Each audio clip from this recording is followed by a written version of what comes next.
going on, Set Apart Gardens family? What's going on? So I'm gonna be I got these two 40-pound cases of chicken leg quarters. I'm gonna be cutting them up for my dogs. If y'all coming in, drop a comment in the chat. Let me know where you're tuning in from. I'm in the man cave with it today. Y'all see my tools behind me and stuff. But I'm just cutting up these leg quarters, just getting them prepped for my dogs, because unless one of my dogs is pregnant, I do not give them a whole leg quarter. I usually just give them a quarter of a leg quarter, or a third of a leg quarter, however you want to say that. So I'm gonna go ahead, what I'm gonna do, I'm gonna be cutting these leg quarters up, but I got something I wanna talk to y'all about while I'm doing this.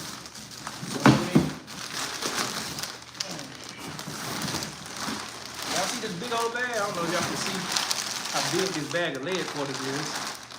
Who is that? Aquawatch. What's going on? Shalom, shalom, Aki. Shalom. I want to talk about something because in lieu of everything that's going on with this government shutdown, I want to talk about that. I know yesterday when I was on live, the off-grid trucker, shout out to him, he wanted to kind of talk about some financial things, financial literacy. But I'm gonna end up talking about that in my Set Apart Tribe Tier 1, the free one. So I'll make a live video on that later. But today, I felt like this message was more urgent than the financial literacy one, because I mean, although that is important, financial literacy, but I feel like what's going on now, I have a message for just everybody, you know what I'm saying, who thinks, oh man, the American dream, security, career, all that type of stuff. I got a message for y'all. So if y'all coming in, drop a comment in the chat. Please hit that like button. I'm gonna be cutting up this chicken while I'm talking to y'all, so I hope y'all don't mind. But I'm just cutting up these leg quarters. So what I do, I cut the drumstick off, and then I cut the thigh in half. And I feed my dogs this. I feed them a piece of raw chicken every day. So they get a piece of raw chicken every day. And it stretches longer. This is a 40-pound. This is a 40-pound case. I got two 40-pound cases of this. You see what I'm saying? But anywho, I was just thinking, because for those of you who don't know, I walked away from my federal career earlier this year. You know what I'm saying? With everything going on with this new administration and just how they wanted to gut the federal government and the federal workforce. You know what I'm saying? I was kind of caught in the crosshairs of that.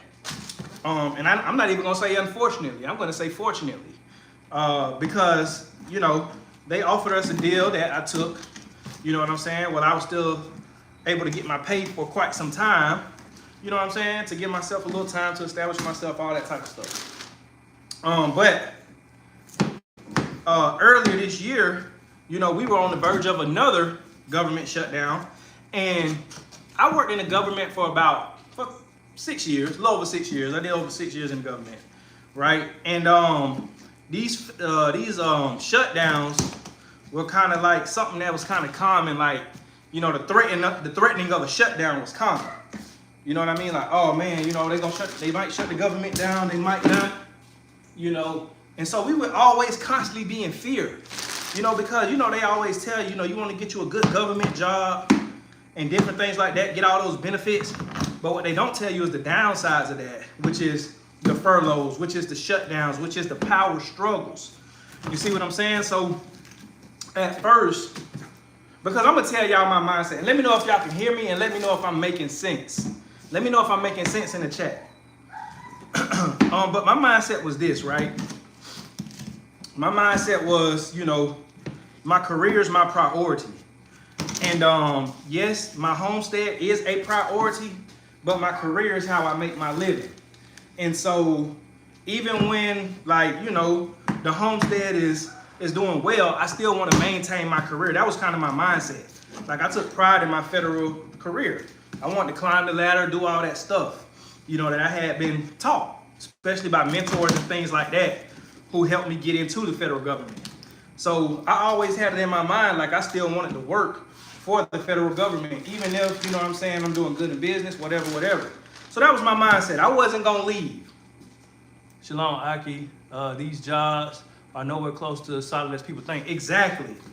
And see, my mindset, I thought it was solid. You see what I'm saying? I thought it was solid. And, you know, like I said, I still had the mindset of, well, even if the business do good, this do good, the farm do good, I'm still going to work. You see what I'm saying? Because, you know, being a federal worker, it has its perks. And I'm like, well, why not still continue to collect the paycheck and, you know what I'm saying, still be able to work, kind of do what you love, all that type of stuff.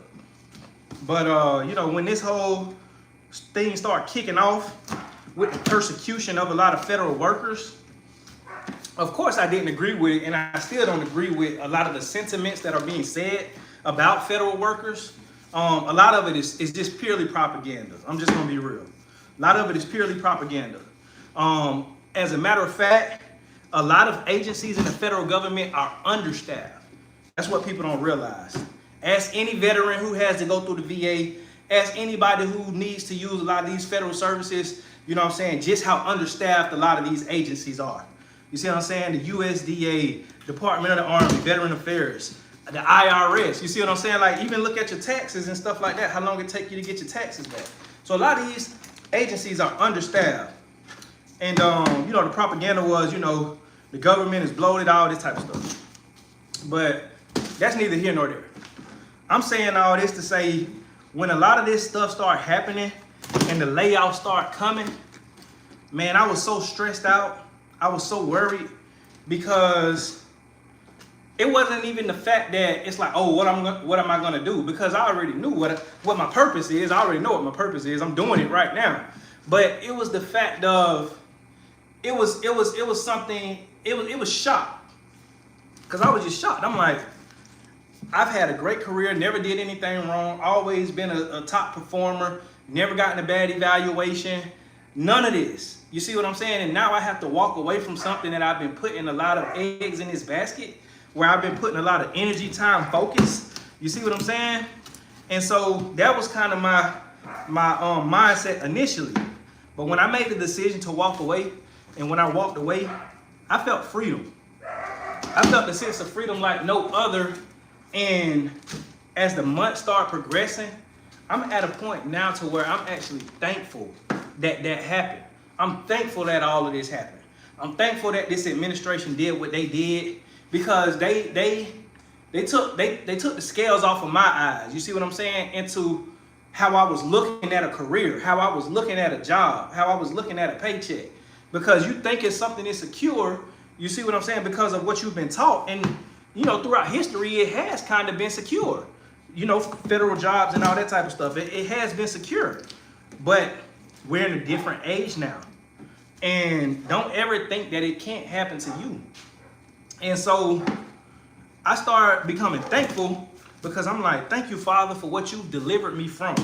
I no longer have to worry about layoffs and furloughs and power struggles that we're seeing now. The government is it's on its third day of being shut down now. If I had tried to hold on to my job, I would probably be in the midst of that right now, waiting on the layoff, if not already being laid off with nothing. You see what I'm saying? So, and look, this is me being transparent with y'all. I know I don't really talk a lot of things like this. This is not politics. This is more so of world events, or, you know, nation events. But I'm just sharing y'all. I'm just sharing with y'all my mindset, and I want to encourage every single person that's watching this, whether you're watching it live or whether you're going to watch the replay. Start making your exit strategy now. You ain't even got to be working in the government. You know what I'm saying? You could be working a regular job. Start making your exit strategy now. And I'm not saying you got to quit. I'm just saying always have it in the back of your mind. I need something just in case this thing is not so secure one day. Because truly, it could become like that when you're relying on somebody else. You see what I'm saying? When you're relying on another person or entity, it's not going to always be secure. It might be secure for a time. You might be good with the boss man. You know, y'all might be cool, and, you know, you get good perks and different things like that, and you the favorite employee and all of that. But it can get to a point to where that boss man move on, and now you got a new boss man who ain't typically fond of you. You see what I'm saying? And so now it seems like you're getting targeted, harassed, and now it's not so secure, it's not so safe as it once was, and you're left without an exit plan. Let me know if I'm making sense. Cause I don't like feeling like I'm just talking to myself. Y'all drop a comment in the chat if y'all listening, if what I'm saying is making sense. I'm gonna wait for somebody to respond in the chat before I go forward.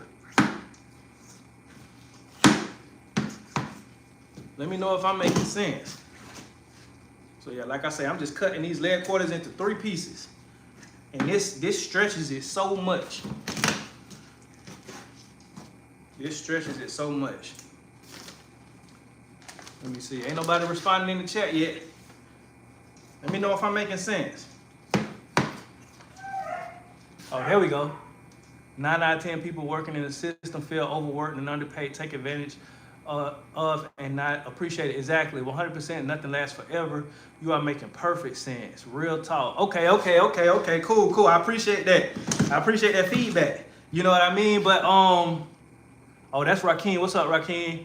Yeah, like you said, 9 out of 10 people, they feel unappreciated. They feel taken advantage of. And this the thing. We try to convince because we've all been there. We try to convince ourselves that we should be thankful for even having a job, which you should be. I'm not saying that. I'm not saying don't be thankful. But what I'm saying is don't try to trick yourself into being overly thankful and to the point to where you can't be real with yourself. You can't be real with yourself and say, you know what? Although I'm thankful to have a job and a source of income, this ain't it. This ain't gonna be it forever. This can't be it forever. You see what I'm saying? But I'm just saying all this to say, don't get too comfortable and start making your exit strategy now. You see what I'm saying? I was forced to make an exit strategy. I was forced to.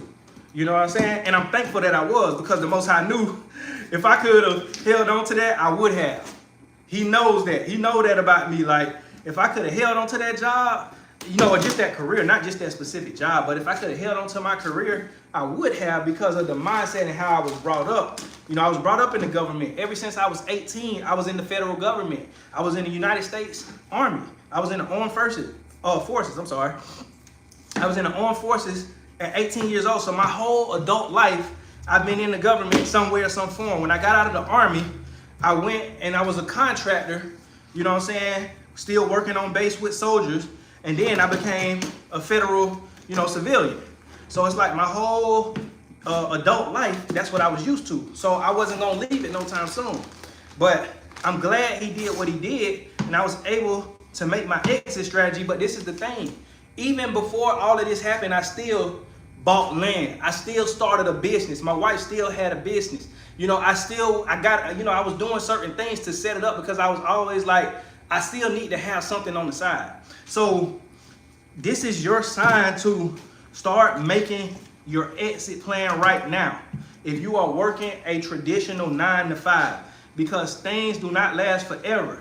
You know what I'm saying? And this is the thing. You don't have to sit here and, oh, you got to go start a business. There's a lot of ways that you can start, you know, making a source of income. You know, you can go get a trade. You know what I mean? You can go get a trade and start doing work like that. You could do freelance work. You can learn a skill where you can do freelance work to the point you don't have to start a business. You could just be a freelancer. You know, you got people who do day trading. You got people who do content creation, you know, homesteading, farming, all of that. You know what I'm saying? Like, but just do something outside of your typical 9 to 5, because I'm telling you, don't think that it can't happen to you, because that's what I thought. I'm like, man, you know, I know all this stuff happening in the world, but, you know, I'm safe in the government. That's what I thought. That's what I thought. Until you realize we're just all pawns in this game. We're just all pawns. We're pieces that people move at will. That powers that be, that they move at will.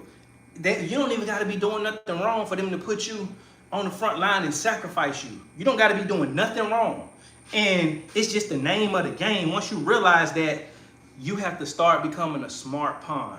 Because a lot of people think, you know, oh man, the pawn, and you know, the pawn is bad.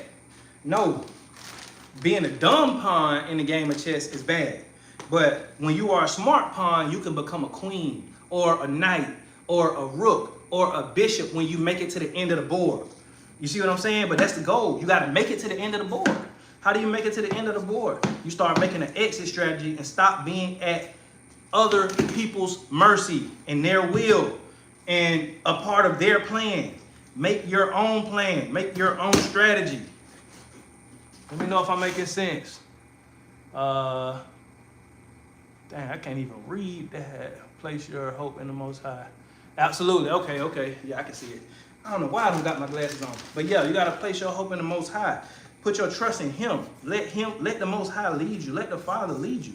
And I'm telling you, he will. But I'm telling you right now, you know, don't think that it can't happen to you. And the sooner that you understand, like, this ain't just about this side versus that side. It's not about that. That's what people think. People truly think that because of the propaganda, man. These people go behind closed doors and work out deals and do all type of stuff. Because my thing is this, right? With this government shutdown, do you know with this government shutdown, the federal employees, most of them don't get paid, but Congress still gets paid. These politicians still get paid. While the government is shut down, they still get their checks, but the people suffer. So it's like, you thinking it's this side versus that side. The whole time it's us versus them. It's the citizen versus the system. You see what I'm saying? And some of the citizens are more marginalized than others. You know, specifically black people. You know, we kind of get it the worst, but it's still them versus us as citizens. They still get paid. They still get, you know what I'm saying, they money. They still, you know what I'm saying, get their benefits and all that type of stuff. While the average man, the average woman suffers. And why are you suffering? You're suffering because you're 100% dependent on them and what they say. Not realizing that man will fail you every time. That's why it's important to, first off, of course, be led by the Most High. And second off, to always have a backup plan. For a backup plan.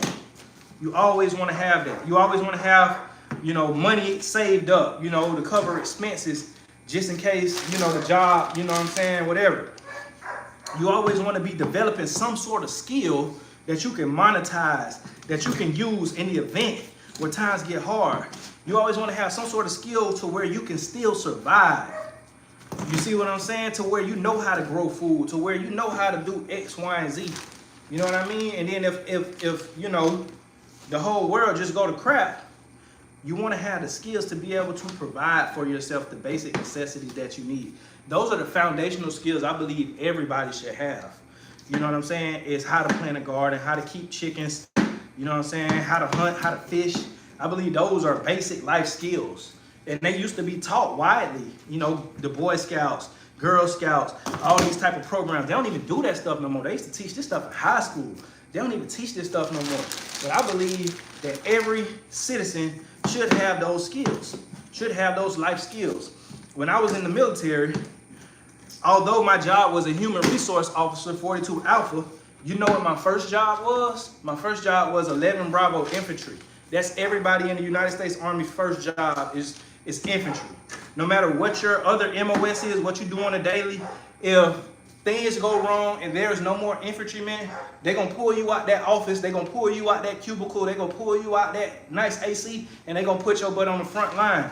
Because that's what they taught you first, is how to be a soldier, how to be a killing machine. So that's the same thing about life. We should all know how to be survivalists. We should all know how to forage. We should all know how to fish. We should all know how to, you know, collect rainwater. We should all know how to skin a chicken, or, you know what I'm saying, skin a deer. We should all know these things. How to plant a garden, how to plant seeds. We should all know this stuff. This should be like second nature to every single one of us. Now, I mean, everybody don't got to learn how to kill and skin stuff, but at least know how to grow something in the ground. If you too, you know what I'm saying, your stomach too sensitive for that. Know how to grow some vegetables. Know how to grow some fruits. You see what I'm saying? But know how to grow something. Know how to harvest something. Know how to doggone fish. You know, just things like that. But we are pawns in this game, man. And you know, we gotta move smarter. Because it's a lot of people right now that are worried that don't have to be if they would have properly prepared. Man, there was a lot of people at my job, you know what I'm saying, that still held on. You know what I mean? They still wanted to keep their careers. And I'm not saying nothing bad about it. I'm not mad at them for it. You know what I'm saying? But right now, they're worried for two reasons. You know why they worried? They're worried because of the shutdown. They're not getting paid, furloughed. But you know what they also worried about? Another round of layoffs that's coming. Because that's what they said. They said after this shutdown, there's going to be another round of layoffs coming. So they worried about two things right now. They ain't even worried about so much as the government opening back up. They worry about when the government open up, will I still have a job? Because I'm telling you, man, like the things they was doing, it was crazy. I ain't even gonna speak on it. But like it was real, like being somebody on the inside that was seeing what was going on, it was real political. It was real political and unethical. It was real unethical, man. That's all I'm gonna say about that. You know what I'm saying? But I saw it firsthand. I know a lot of people, they felt like, oh, these people, blah, blah, blah, whatever. But it's like y'all people don't even really know what y'all are supporting, you know what I mean, when it comes to this type of stuff. Because you got essential workers who work in federal agencies, air traffic controllers. You see what I'm saying? People who service our veterans, who work on these suicide hotlines. You see what I'm saying? People who processing these claims for veterans benefits that are getting fired. So now who's suffering? The veterans suffering. Guess who committing suicide? Veterans committing suicide. Guess what's happening? You having plane accidents going on because they firing air traffic controllers. Like, I'm just saying, y'all, like, we got to think about this stuff. But I digress on that point. But I'm just saying all this to say, start making your exit strategy now. You see what's going on. So it's like, if you can see something going on from a distance, you know what I'm saying? Don't ever think like, oh, that'll never happen over here. That just stays over there. No, eventually it's gonna trickle into your neighborhood as well. You know what I mean? Like, that's just how things work. It's gonna eventually trickle into your neighborhood. It's gonna eventually trickle into your backyard. Don't think just because you see it happening. Like, for instance, you had other, you know what I'm saying, groups of people, races of people, that might have looked at, the African American black struggle, the Black American struggle, and say, oh yeah, that'll never happen to us. That's just them. And lo and behold, now you see what's happening. They saw what was going on happening with the black farmers being discriminated against and thought, oh, that'll never happen to us. We're always going to get bailouts. We're always going to get subsidies. And then now you see what's going on. These people who are getting, I talked about this the other day on the live video, but these were farmers or ranchers that had cattle, right? Up in Tennessee, right? In the same town as the Jack Daniels distillery. And these people were getting, like, because, to make whiskey, it requires grain, corn, barley, oats. You see what I'm saying? It requires grain. And they ferment it, they call it a mash. They ferment these grains and they extract the liquid and everything like that to make the alcohol. But when they're done with these liquids, they didn't have a use for it. So what would they do? They would give it to these ranchers who had cattle. They'll give it to them for free. They would give it to them for free to feed their cattle. You see what I'm saying? So they were feeding their cattle for free. Guess how long this was going on? This was going on for the past 45 years. They had this relationship. The past 45 years, these ranchers were getting by. You know what I'm saying? They were feeding their cattle for free. Man, y'all see how quick I got done with that first box? I was like, man, I don't know if I'm going to be able to get to the second box, but looks like I am. But they were feeding their cattle for free. You know what I'm saying? Having grain for their cattle for free. Fattening up their cattle for free.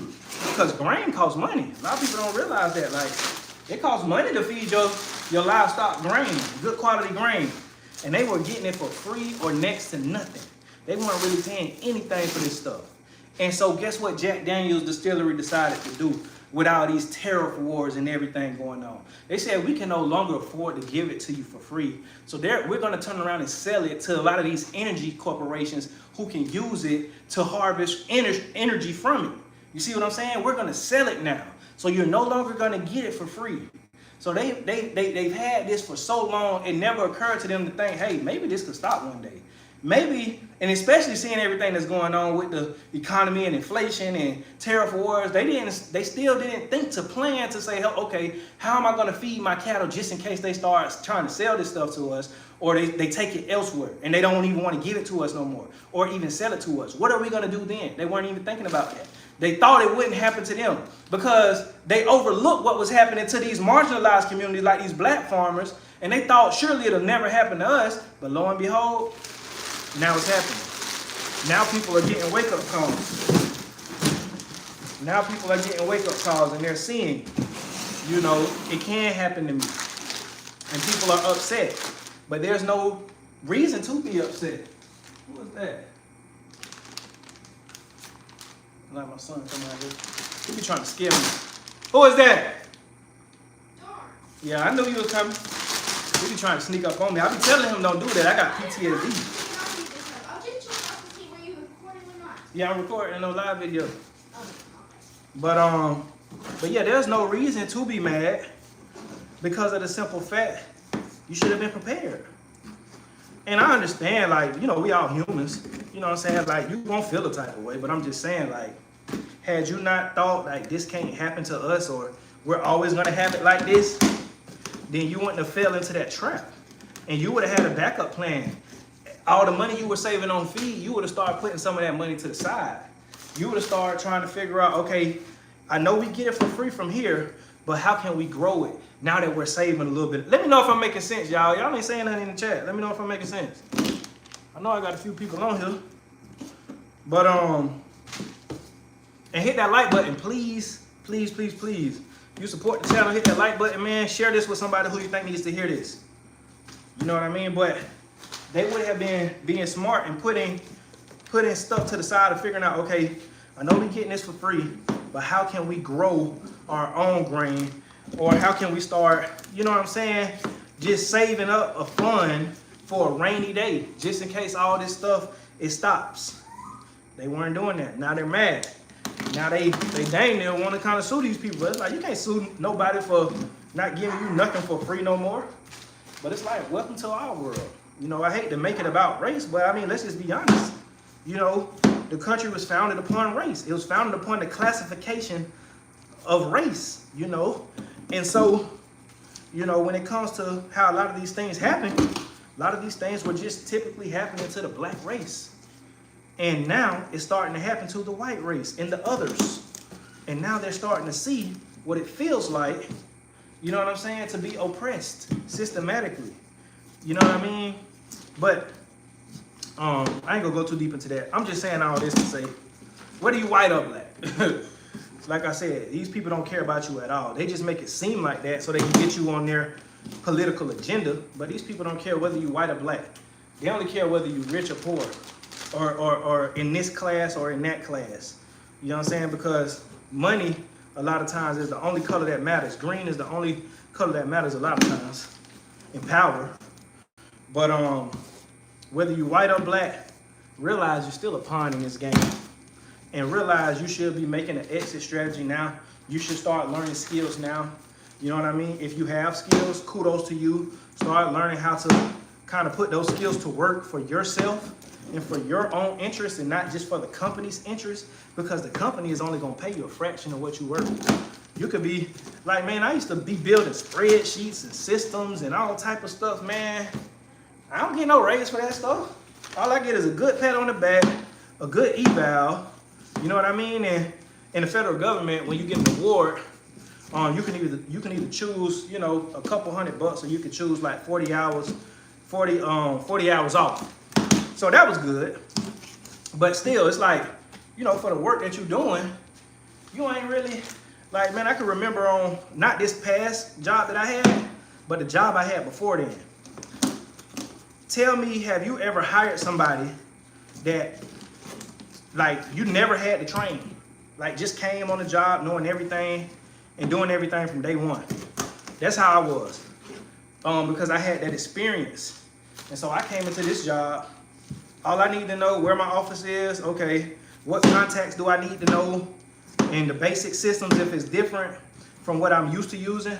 If it's the same, I already know how to use it. And outside of that, first week, I was already doing everything that I needed to do. My boss loved me.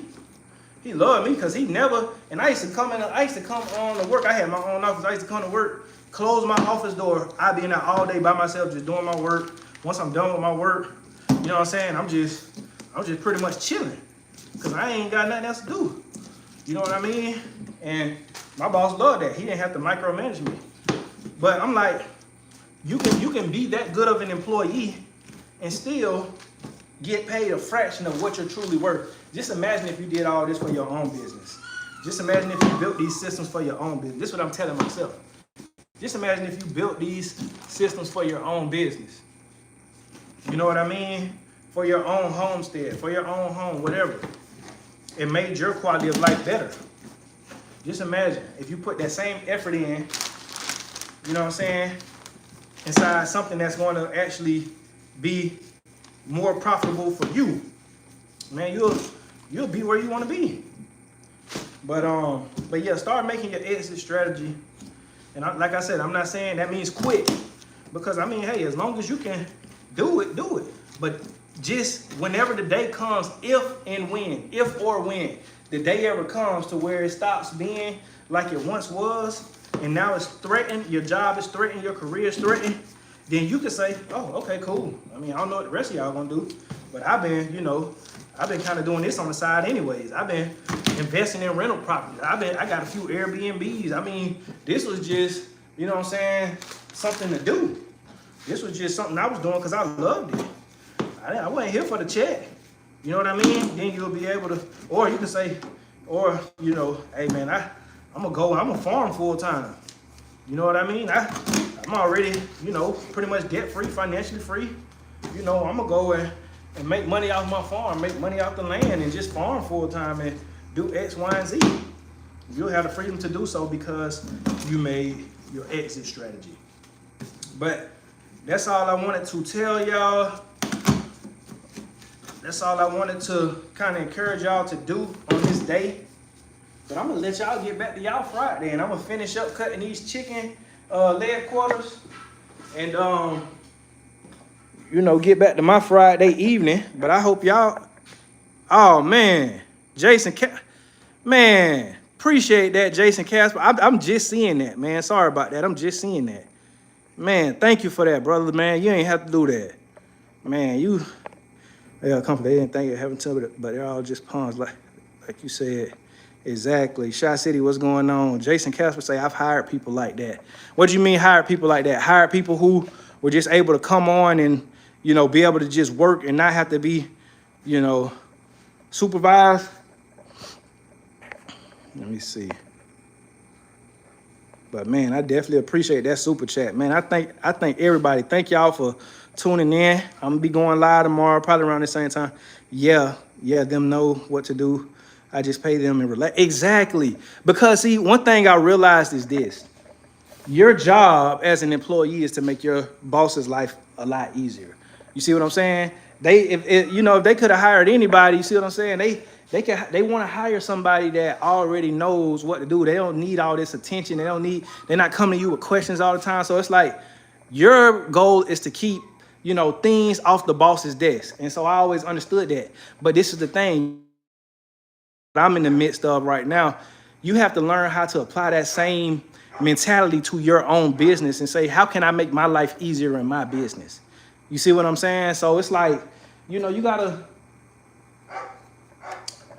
adjust your mindset, you know, but you should always have that in your mind when you're working. You want to make it easier for everybody, especially your boss. And then when you're your own boss, you want to make it easier for yourself. And you want to hire people who makes it easier for you. But we are all pawns in this game, man. I'm telling y'all, start making some content. Just start doing something.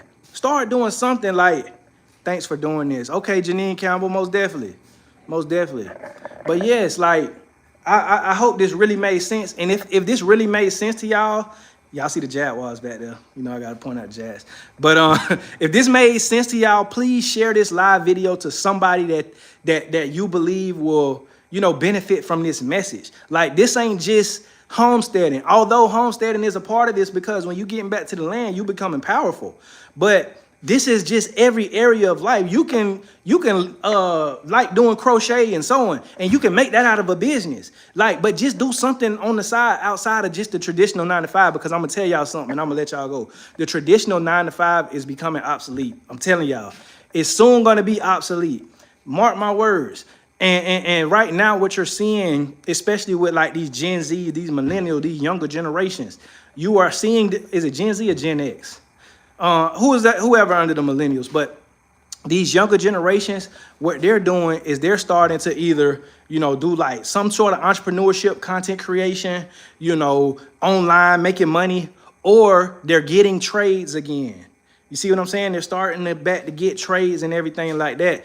But a lot of them are wanting to become entrepreneurs and not have to work a 9 to 5. So it's kind of becoming obsolete. Now, of course, you still gonna have 9 to 5, but I'm saying like the American dream 9 to 5 to where, oh, it's a good job type thing. Like that's kind of becoming obsolete. I'm telling y'all, they trying to replace people with AI and all that type of stuff. So it's like right now, this is your warning. Don't say you haven't ever been warned. This is your warning to make your exit strategy right now and start doing something that is going to benefit you. All right? All right, so I'm going to let y'all get back to it. Man, I appreciate you again, Jason Casper, man. You don't know how much it means, man. It truly means a lot, man. I definitely appreciate it, brother. But I'll be going live, like I say, every day this month, so y'all can check me out. Sometimes I go live in the evening. Sometimes I go live earlier in the day. I'm going to try to make it more predictable, but y'all, if y'all catch me, just catch me when you catch me. But all right, how to feed chickens on the budget. I made a video about that yesterday. Go check that out, Javier Gomez. I made a video, my live video yesterday. I talked about that. I talked about how to get into chickens in an affordable way, how to feed them, all that type of stuff. I talked about that. The Night Wave, what's going on, brother? What's going on, man? Good seeing you on here, man. Be easy, brother. Be easy. But yeah, I'm gonna let y'all get back to it. I'm gonna finish cutting up this chicken. I'm gonna go feed my my pregnant German Shepherd. She getting huge too. She due at the end of this month. I'm gonna go feed her a whole leg quarter extra one because I want them puppies to be A1. But yeah, if you're let the chickens free range, you hardly need to feed. Exactly. But you got to be careful though. Like you want to make sure if you're letting them free range, the area is kind of sort of contained, or you got a good eye on it because predators are. You know what I mean? You don't want predators getting a hold to your chickens while they free ranging and they start leaving one by one and you trying to wonder where they going at. So it's kind of like, but yeah, free ranging. And I talked about how you can, start like a worm bin, worm castings. You can feed your chickens worms. Go get some scratch grains. Go get some high quality feed that has some grains in it, and you can soak it and ferment it, and then it'll kind of like double, triple in size, and your chickens can eat off of that. But yeah, Shy City, appreciate it. You have a good one too. And yeah, I'm going to always keep it real. Like I say, you're going to learn something over here and you're going to get the real. But I'm going to let y'all get back to it, man. Like I always say, he who has the power to feed you also has the power to starve you. See y'all on the next one.